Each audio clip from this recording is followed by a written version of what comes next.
আসসালামু আলাইকুম। আমাদের চ্যানেলের নতুন একটি ক্লাসের ভিডিওতে তোমাদের সবাইকে স্বাগতম। আজকে আমরা ষষ্ঠ শ্রেণীর বাংলাদেশ ও বিশ্ব পরিচয় বইয়ের দ্বিতীয় যে অধ্যায়টা আছে তোমাদের বাংলাদেশের ইতিহাস, এই অধ্যায়টা নিয়ে মূলত আলোচনা করব। তো তোমরা যারা নতুন আছো তোমাদের কাছে অনুরোধ থাকবে চ্যানেলটিকে সাবস্ক্রাইব করার এবং ভিডিও ভালো লাগলে একটি লাইক দিতে পারো। তো চলো আজকের ক্লাসটি শুরু করা যাক। তো প্রথমে আমরা যে বিষয়টি নিয়ে আলোচনা করব সেটা হচ্ছে ক্লাসের মূল যে বিষয়টা, সেটা হচ্ছে যে দ্বিতীয় অধ্যায়ের যে পড়াটা আছে মূলত বাংলাদেশের ইতিহাস, এই বিষয়ে কিছু আলোচনা করব। তো এটা একটু খেয়াল করো যে 1971 সালে একটি স্বাধীন রাষ্ট্র হিসেবে বাংলাদেশের জন্ম হলেও বাংলার ইতিহাস অনেক প্রাচীন।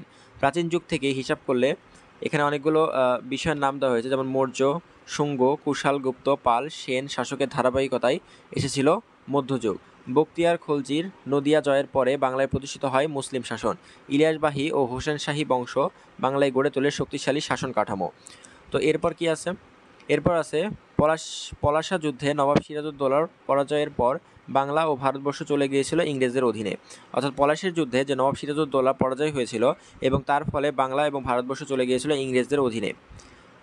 তাদের হাত থেকে মুক্তির পর বর্তমান বাংলাদেশের নাম হয়েছিল পূর্ব পাকিস্তান। দীর্ঘ আন্দোলন ও সংগ্রামের পর 1971 সালে মহান মুক্তিযুদ্ধ জয়লাভের মধ্য দিয়ে আমরা পেয়েছি আমাদের এই বাংলাদেশ।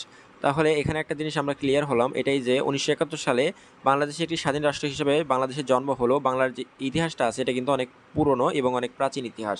এখানে আমরা কয়েকটা বিষয় সম্পর্কে একটু জানলাম, নতুন নতুন যে বিষয়গুলো আমার কাছে লেগেছে সেগুলো একটু আলোচনা করি। সেটা হচ্ছে যে মৌর্য, শুঙ্গ, কুষাণ, গুপ্ত, পাল এবং সেন এই শাসনের ধারাবাহিকতা এসেছিল মধ্যযুগ। এবং মধ্যযুগে বখতিয়ার খলজি জয়ের পর বাংলার প্রতিষ্ঠিত হয় মুসলিম শাসন। তো কোন শাসকের জয়ের পর হচ্ছে যে বাংলায় মুসলিম শাসন প্রতিষ্ঠিত হয়, এটা তোমরা বলবে। বখতিয়ার খলজি জয়ের পর বাংলায় মুসলিম শাসন প্রতিষ্ঠিত হয়। ইখতিয়ার উদ্দিন মোহাম্মদ বিন বখতিয়ার খলজি ছিল তার পুরো নাম। এবং সর্বশেষ 1971 সালে মহান যে মুক্তিযুদ্ধ হয়েছিল, এই মহান মুক্তিযুদ্ধের মাধ্যমে কিন্তু আমরা আমাদের বাংলাদেশকে স্বাধীন সার্বভৌম রূপে পেয়েছি। তো এই অধ্যায় শেষে আমরা কী সম্পর্কে জানবো এটাই এই বিষয়ে মূলত একটু আলোচনা করা হয়েছে। তোমরা যদি একটু ভালো করে দেখো যে এই অধ্যায় শেষে আমরা মূলত বাংলায় মানব বসতির যে ধারণাটা আছে ওইটা একটু ধারণা লাভ করতে পারবো। এরপর আছে রাজনৈতিক ইতিহাসের যুগ বিভাজন করতে পারবো। প্রাচীন বাংলার আর্থসামাজিক, সাংস্কৃতিক ও ধর্মীয় জীবন যেটা আছে ওইটাকে ব্যাখ্যা করতে পারবো। এছাড়াও মধ্যযুগে বাংলার রাজনৈতিক অবস্থা সম্পর্কে বর্ণনা করতে পারবো। ঔপনিবেশিক যুগে বাংলার রাজনৈতিক জীবন বর্ণনা করতে পারবো। দেশটির জন্মকথা, সংস্কৃতি, সভ্যতা, ঐতিহ্য ও মুক্তিযুদ্ধ সম্পর্কে কিন্তু আমরা জানতে পারবো। সো এই অধ্যায়টা কিন্তু খুবই অনেক বেশি গুরুত্বপূর্ণ বলা যায়।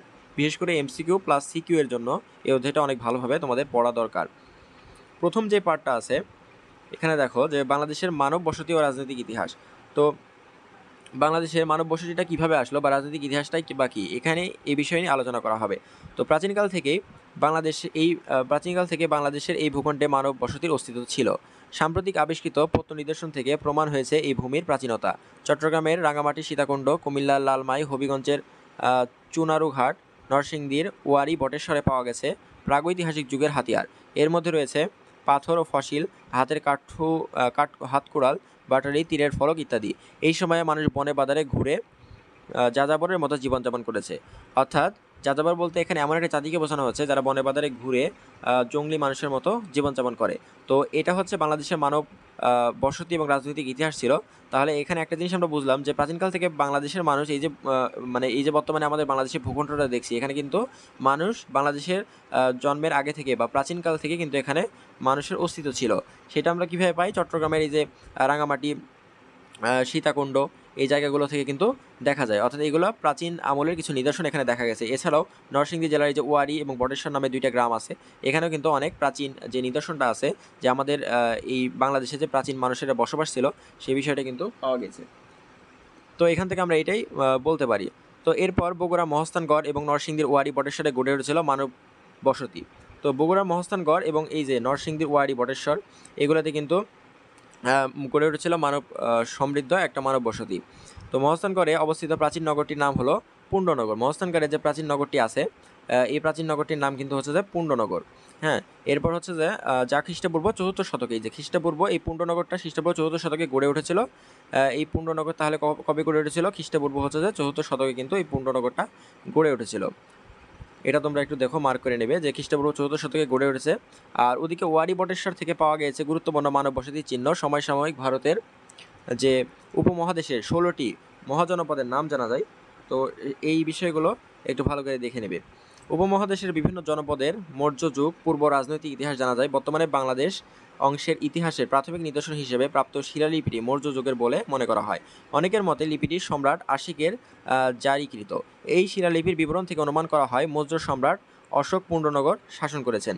তাহলে এখানে একটা প্রমাণ আমরা পেলাম যে মৌর্য সম্রাট অশোক তিনি কি না পুণ্ড্রনগর শাসন করেছেন। তাহলে পুণ্ড্রনগরের যে শাসনকর্তা ছিল ইনি কিন্তু ছিলেন মৌর্য সম্রাট অশোক।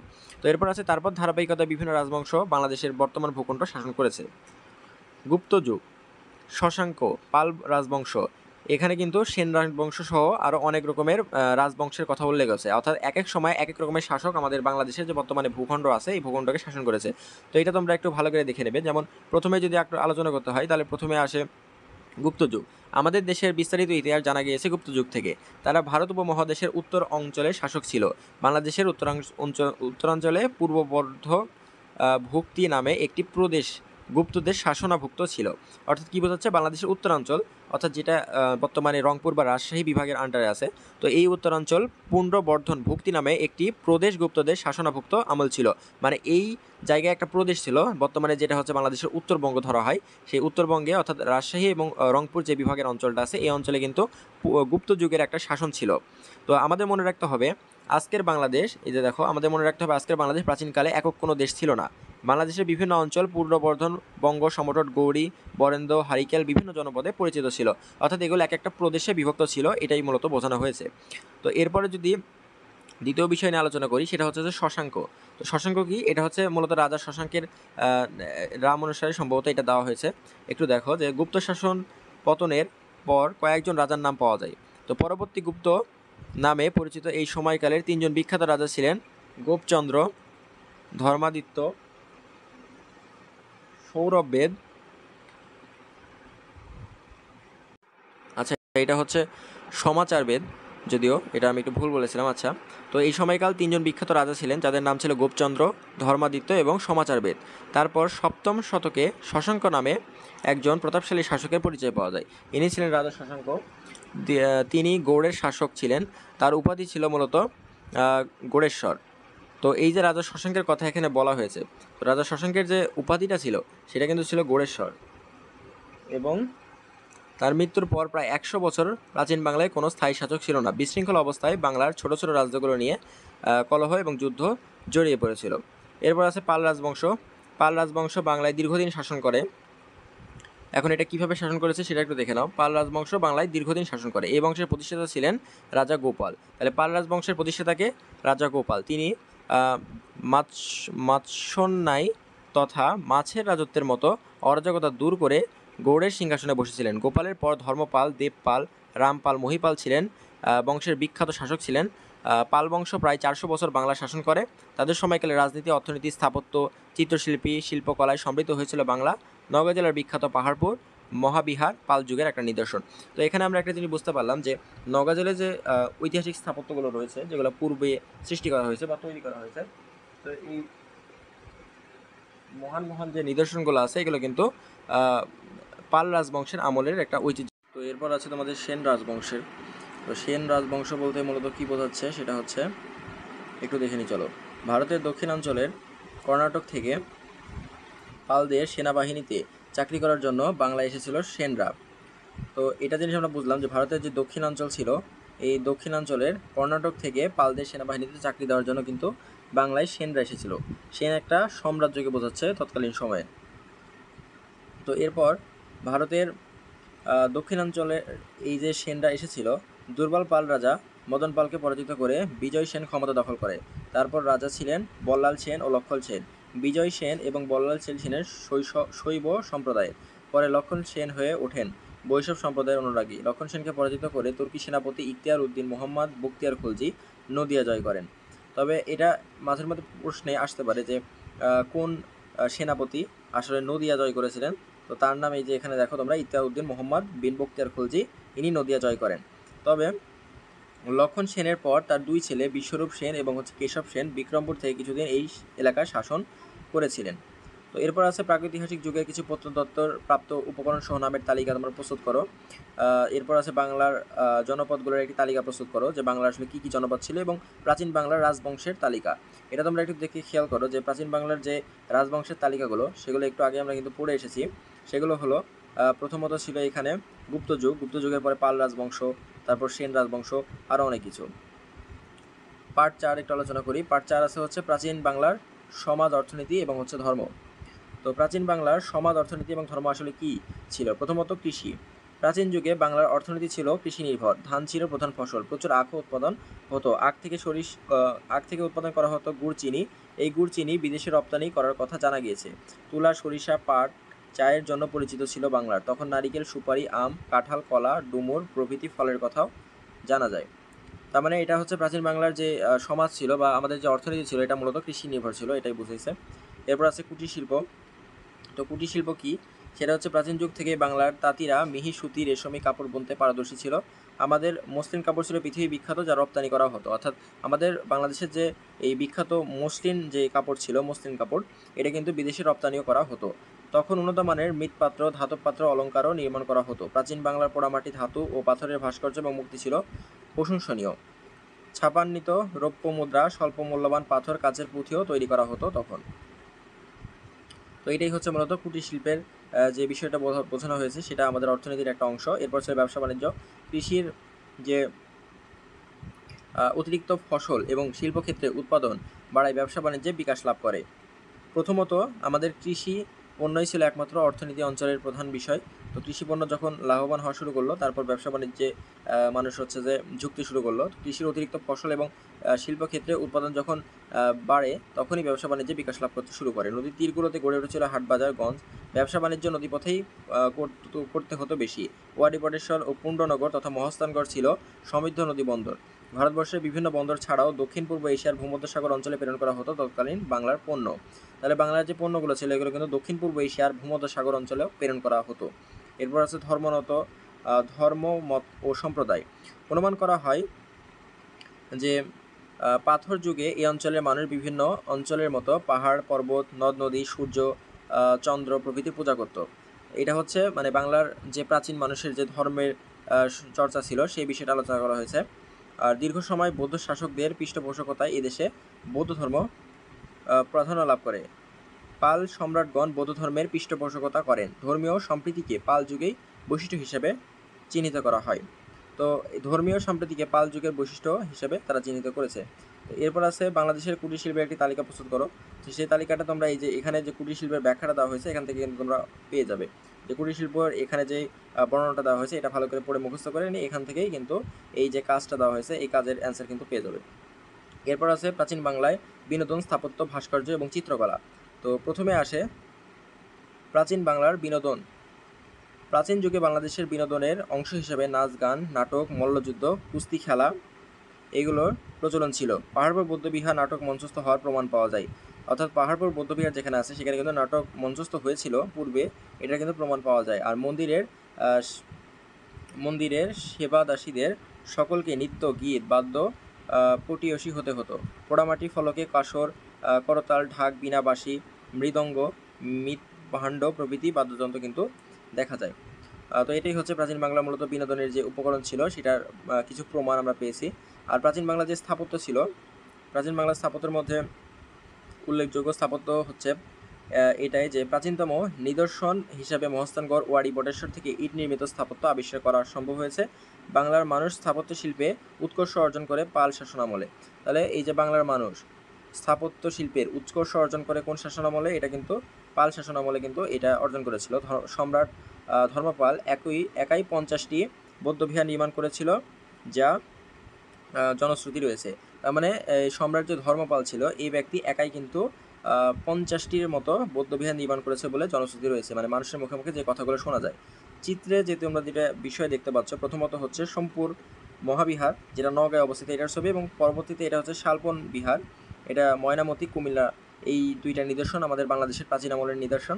সেই দুইটা নিদর্শনই এখানে চিত্রে দেখানো হয়েছে, যেটা আমরা আমাদের পূর্ব আমলে আমাদের পূর্বপুরুষরা তৈরি করে গেছেন বা যেটা নিদর্শন আমরা এখন বর্তমানে দেখতে পাই। ভাস্কর্য এবং হচ্ছে চিত্রকলা। তো ভাস্কর্য এবং চিত্রকলা কি? ওয়ারী, বটেশ্বর, মহাস্থানগড় পাহাড়পুর, ময়নামতি প্রভৃতি অঞ্চল থেকে আবিষ্কৃত পোড়ামাটি, পাথর ও ধাতব ভাস্কর্য, মূর্তি প্রাচীন বাংলার সম্পর্কে পরিচয় দেয়। গুপ্ত ও পাল যুগের ভাস্কর্যগুলো শিল্পশিলা ছিল অনন্য। পাল যুগের দুজন বিখ্যাত ভাস্কর চিত্রশিল্পী ছিলেন ধীমান পাল ও বিট পাল। ওদিকে সেন যুগের শ্রেষ্ঠ শিল্পী ছিলেন শূলপাণি। তখনকার বিভিন্ন পাণ্ডুলিপিতে বৌদ্ধ দেবদেবীকে চিত্রের মাধ্যমে প্রকাশ করা হতো। তো এটাই হচ্ছে ভাস্কর্য এবং চিত্রকলা যে বিষয়টা দেওয়া হয়েছে সেটা। প্রাচীন বাংলার ভাষা, সাহিত্য এবং শিক্ষা। তো প্রাচীন বাংলা ভাষা, সাহিত্য কি বা শিক্ষাই বা কি সেটা এইখানে আলোচনা করা হয়েছে। তো প্রথমত ভাষা এবং সাহিত্য। বাংলার নানা স্থান থেকে পাথর ও তামার পাতে খোদাই করে লিপি পাওয়া গেছে। বগুড়া মহস্থানগড় থেকে প্রাপ্ত কালো পাথরে খোদাইকৃত লিপির এর মধ্যে প্রাচীনতম। গুপ্ত, পাল ও সেন যুগের প্রচুর লিপিও পাওয়া গেছে। দক্ষিণ পূর্ব বাংলার শাসকদের জারিকৃত লিপির সংখ্যা অনেক। এই লিপিগুলো থেকে প্রাচীন বাংলার ভাষা, বর্ণমালা সম্পর্কে কিন্তু ধারণা পাওয়া যায়। তো পাল যুগের ঘটনা নিয়ে কবি সন্ধ্যাকর নন্দী রচনা করেছিলেন প্রখ্যাত রামরচিত কাব্যগ্রন্থ। তো এটাই হচ্ছে যে বাংলা ভাষা সাহিত্যের যে বিষয়টা। এর পাশাপাশি পাল আমলেও আরও রচনা করা হয়েছিল চর্যাপদ। এটা পরীক্ষায় প্রশ্ন আসতে পারে যে চর্যাপদ কখন রচনা করা হয়েছিল, সেটা হচ্ছে পাল আমলে। পাল আমলে কিন্তু চর্যাপদ রচনা করা হয়েছিল। এরপর ভাষার প্রাচীন নিদর্শন হিসাবে স্বীকৃত সেন রাজাদের মধ্যে রাজা বল্লাল সেন দানসাগর, অদ্ভুত সাগর রচনা করেন। প্রাচীন বাংলার শিক্ষাক্ষেত্রে আমরা কীরকম ছিলাম সেটা একটু দেখে নাও। পাল যুগের আগে বাংলা শিক্ষা সম্পর্কে খুব বেশি জানা যায় না। অর্থাৎ আমরা যে বাংলা শিক্ষা সম্পর্কে জানি এটা কিন্তু এই পাল যুগে জানা গেছে। এই সময় শিক্ষার ব্যাপক বিস্তার দেখে অনুমান করা যায় মৌর্য ও গুপ্ত যুগও শিক্ষার প্রচলন ছিল। বাংলা থেকে পাল যুগের অনেক বৌদ্ধ বিহারে ধ্বংসাবশেষ আবিষ্কৃত হয়েছে। বিহারগুলো ছিল বড় পরিসরে শিক্ষা প্রতিষ্ঠান। তার মানে এখন যে বৌদ্ধ বিহারগুলো আমরা দেখতে পাই, এই বৌদ্ধ বিহারগুলো ছিল কিন্তু এক সময়ের শিক্ষার প্রতিষ্ঠান। বৌদ্ধ ছাত্ররা এখানে পড়াশোনা করত। এখানকার শিক্ষকদের বলা হতো আচার্য বা ভিক্ষু, আর শিক্ষার্থীদের বলা হতো শ্রমণ। এরপর আছে বর্তমান যুগের আবাসিক বিশ্ববিদ্যালয়ের মতো বিহারে ছাত্রদের থাকার ব্যবস্থা ছিল। বিহারে শুধু ধর্মীয় বই পড়ানো হতো এমন না, এখানে চিকিৎসাবিদ্যা, ব্যাকরণ, জ্যোতির্শাস্ত্র সহ বিভিন্ন বিষয়ে শিক্ষা দেওয়া হতো। এসব আলোচনা থেকে বোঝা যায় শিক্ষার ক্ষেত্রে প্রাচীন বাংলা মানুষ বিশ্বের অনেক দেশের চেয়ে এগিয়ে ছিল। তো এটাই এখানে বোঝাইছে যে বাংলার যে প্রাচীন মানুষ ছিল সেটা কিন্তু অনেক দেশের থেকে অনেক এগিয়ে ছিল শিক্ষাক্ষেত্রে। মুসলিম শাসনামলে আসলে বাংলা কেমন ছিল? বাংলায় মধ্যযুগের সূচনা হয় 1204 খ্রিস্টাব্দে। তখন রাজা লক্ষণ সেনকে পরাজিত করে তুর্কি সেনাপতি ইখতিয়ারউদ্দিন মোহাম্মদ বিন বখতিয়ার খলজি। পর্যায়ক্রমে তুর্কি সেনাপতিরা পুরো বাংলায় শাসন বিস্তার করতে থাকেন। এর আগেই ভারতে মুসলিম শাসন প্রতিষ্ঠা হয়েছিল।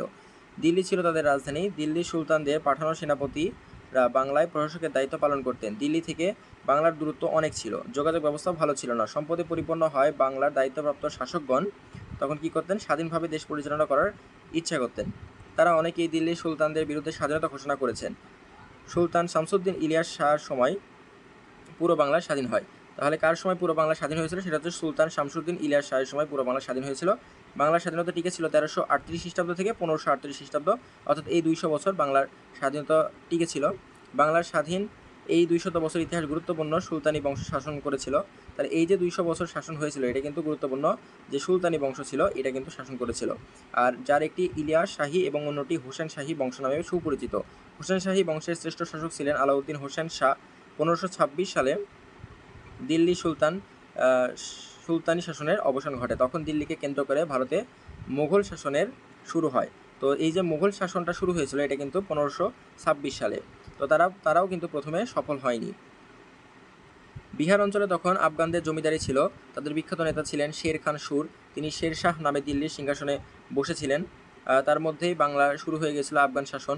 মোগল সম্রাট আকবরও একবার আমাদের এই দেশ দখল করতে পারেননি। বাংলার বড় বড় জমিদারদের তখন বলা হতো বারো ভূঁইয়া। তারা একজোট হয়ে মোগলদের হাত থেকে বাংলাকে রক্ষা করেছিলেন। সম্রাট জাহাঙ্গীরের সময় 1610 খ্রিস্টাব্দে সেনাপতি হন ইসলাম খান চিশতি বাংলা অধিকার করেন। তখন স্বাধীনতা হারিয়ে মুঘলদের অধীনে একটি সুবা তথা প্রদেশে পরিণত হয় এই বাংলা, এবং এই শাসন চলেছিল 1757 সাল পর্যন্ত। তাহলে এখানে একটা জিনিস বুঝলাম যে 1610 খ্রিস্টাব্দে সেনাপতি এই ইসলাম খান চিশতি বাংলা অধিকার করেন বা বাংলা দখল করেন। তখন সেই সময় বাংলার স্বাধীনতা হারিয়ে যায়। তখন মুঘলদের অধীনে একটা প্রদেশ হিসেবে এই বাংলাটা চলে যায়, এবং এই স্বাধীনতাটা 1610 খ্রিস্টাব্দ থেকে 1757 খ্রিস্টাব্দ পর্যন্ত তারা মানে এই সময়টাকে দখল করে নিয়েছিল। এখানে একটা কাজ দেওয়া হয়েছে, মুসলিম শাসনামলে বাংলার শাসকদের একটি তালিকা প্রস্তুত করো। তো এখান থেকে তোমরা করে নেবে যে মুসলিম শাসনামলে বাংলার শাসকরা কীরকম ছিল বা কারা কারা ছিল। যেমন মুসলিম শাসনামলে বাংলার শাসক ছিল বিভিন্ন সম্রাট, মুঘল শাসকেরা ছিল, এবার ছিল তুর্কি সেনাপতি ইখতিয়ার উদ্দিন মোহাম্মদ বিন বখতিয়ার খলজি, এছাড়াও ছিল ইসলাম খান সৃষ্টি। এগুলো হচ্ছে বিষয় উল্লেখ করে দিবে। ঔপনিবেশিক যুগের বাংলা। ঔপনিবেশিকটা কি? ভারতীয় company British east India company যখন বাংলাকে দখল করে, তো সেই যুগকে বলা হয় ঔপনিবেশিক যুগ। তো বাংলায় মধ্যযুগের পরবর্তী সময়কালকে উপনিযুগ হিসেবে পরিচিত। উপনিবেশিক ব্রিটিশরা এই সময় বাংলার উপর আধিপত্য বিস্তার করেছিল বলে এই সময়কে বলা হয় উপনিবেশিক শাসন। শুরুতে 1757 সালে ইংরেজ ইস্ট ইন্ডিয়া কোম্পানি নানাভাবে বাংলাকে শোষণ করে। তারপর 1857 সালে সংগঠিত হয় সিপাহী বিপ্লব। এরপর সরাসরি রানীর শাসনের অধীনে চলে গিয়েছিল বাংলা। পলাশির যুদ্ধে নবাব সিরাজউদ্দৌলা পরাজিত হওয়ার পর থেকে শুরু হয় ভারত স্বাধীনতা না হওয়া পর্যন্ত, অর্থাৎ 1757 থেকে 1957 খ্রিস্টাব্দ। এই যে সময়কালকে দেখানো হয়েছে 1757 সাল থেকে 1947 খ্রিস্টাব্দ পর্যন্ত, এই দীর্ঘ সময়কালই হচ্ছে ঔপনিবেশিক শাসন হিসেবে চিহ্নিত করা যায়। অর্থাৎ সেখানে আমাদের যে বর্তমানে বাংলাদেশ ছিল, এই বাংলাদেশও ওই বৃহত্তম ভারতের আন্ডারে ছিল, এবং সেই সময় কিন্তু ঔপনিবেশিক যে হচ্ছে যে ব্রিটিশরা ছিল, তারা কিন্তু বাংলাকে দখল করে নিয়েছিল। পলাশির যুদ্ধে নবাব সিরাজউদ্দৌলা যখন পরাজিত হয়, তো সেই সময় দেখো বাংলার নবমাত্র নবাব বিশ্বাসঘাতক মীর জাফর আলী খান, তারপর তারা ক্ষমতায় যান মীর জাফরের জামাতা মীর কাসিমকে। শুরুতে ব্রিটিশদের আজ্ঞাবহ থাকলেও পরে বিদ্রোহ করে বসেন মীর কাসিম। তিনি বক্সারের যুদ্ধে পরাজিত হওয়ার পর বাংলা পুরোপুরি ব্রিটিশদের নিয়ন্ত্রণে চলে যায়। এটা প্রথমত তৈরি হয়েছিল যে কারণে, সেটা হচ্ছে নবাব সিরাজউদ্দৌলা যখন বাংলা সিংহাসনে বসেছিলেন, তখন একটা স্বাধীন বাংলা ছিল, বাংলা, বিহার এবং উড়িষ্যায় 3টা প্রদেশ নিয়ে। কিন্তু পরবর্তীতে যখন তার নিজ মন্ত্রী বা সেনাপতি সহ যারা ছিল কাছের আপনজন, তাদের মধ্যে উল্লেখযোগ্য বলা যায় যে মীর জাফর আলী খান, এদের বিশ্বাসঘাতকতার কারণেই কিন্তু বাংলার যে স্বাধীনতার সূর্য অস্তমিত যায় বা উপনিবেশিক শাসন যে শুরু হয়, এটা কিন্তু তারই মূল একটা কারণ ছিল, যে নবাব সিরাজউদ্দৌলার যে বাংলাতে পরাজয়। তো শুধু বাংলা নয়, এরপর পুরো ভারত উপমহাদেশে ইংরেজ শাসন চলেছিল, এবং এই যে ইংরেজ শাসনটা চলেছিল সেটা কিন্তু 1947 খ্রিস্টাব্দ পর্যন্ত প্রায় 200 বছর এটা চলেছিল। প্রথম দিকে ভারত শাসন করে ইস্ট ইন্ডিয়া কোম্পানি, পরে শাসন ক্ষমতা গ্রহণ করে ইংল্যান্ডের রানী ভিক্টোরিয়া। রানীর পক্ষ থেকে ইংরেজ শাসকরা ভারত উপমহাদেশ শাসন করতেন। তাদের অপশাসনকে মেনে নিতে পারেনি বাংলার মানুষ। তারা বিভিন্ন পর্যায়ে ইংরেজ শাসনের বিরুদ্ধে আন্দোলন করে।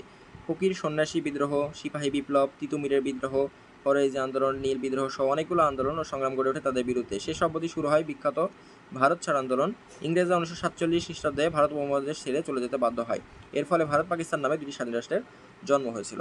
তো এটা কিন্তু হয়েছিল 1947 সালে, এবং শুরু হয় 1757 সালের পরে 1857 সাল এবং 1947 সাল, প্রায় 200 বছর এই শাসনটা চলেছিল, এবং এই শাসন আমলকে কিন্তু ঔপনিবেশিক শাসন আমল বলা হয়।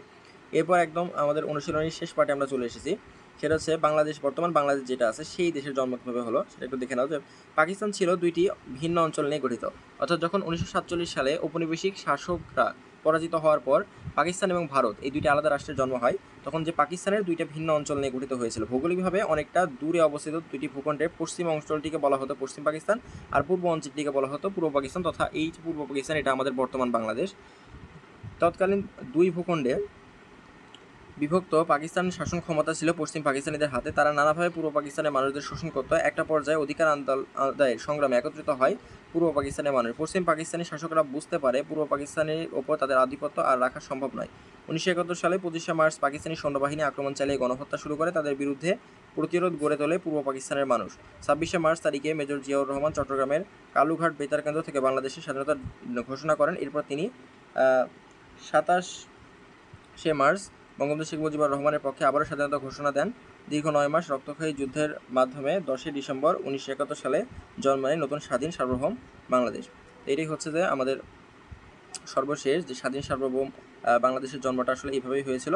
তাহলে একদম প্রাচীন যেই জনপদ ছিল, সেই প্রাচীন জনপদ থেকে প্রাচীন মানুষের নিদর্শন আমরা পেয়েছি। প্রাচীন মানুষের নিদর্শন থেকে শুরু করে বিভিন্ন রকমের রাজবংশ, সেন রাজবংশ, পাল রাজবংশ, এদের শাসনামল, এরপর মুঘল শাসনামল, তারপর ঔপনিবেশিক শাসনামল, এবং সর্বশেষ আমাদের পাকিস্তানের হাত থেকে স্বাধীনতা পাওয়া বর্তমান বাংলাদেশ। তো এইভাবে আমাদের একটা বাংলাদেশের জন্ম হয়েছিল। তো এটাই হচ্ছে আজকের আমাদের স্বাধীনতার সার্বভৌম যে বাংলাদেশটা আমরা পেয়েছি, এটা মূলত 1971 সালেই স্বাধীন হয়। তো এই বিষয়টি লাস্টে সুন্দরভাবে বলে দিয়েছে।